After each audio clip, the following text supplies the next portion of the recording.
কানা রাসূলুল্লাহ সাল্লাল্লাহু আলাইহি ওয়াসাল্লাম লা ইয়ানামু ইল্লা ওয়াসসিওয়াকু ইনদা রাসিহি। আল্লাহর নবী সাল্লাল্লাহু আলাইহি ওয়াসাল্লাম যখন ঘুমাইতেন মাথার পাশ দিয়া মেসওয়াকটা রাখতেন। সুবহানাল্লাহ।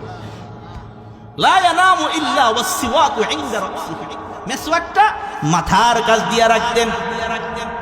ফালাম্মা ইস্তাইকাযা বাদাআ বিসসিওয়াক, যখনই ঘুম থেকে জাগ্রত হইতেন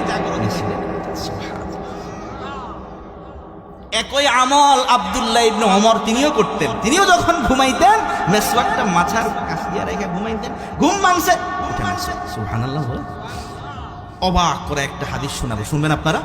বুখারী শরীফের বিখ্যাত একটা হাদিস, বুখারী শরীফের 4451, কত হয়েছে 4451 নম্বর হাদিস।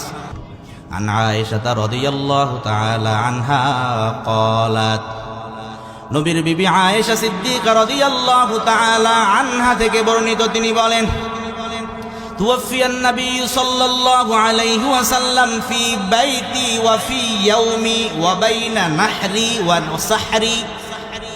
আয়েশা রাদিয়াল্লাহু তাআলা আনহা বলেন, আল্লাহর নবী সাল্লাল্লাহু আলাইহি ওয়াসাল্লাম আমি আয়েশার ঘরে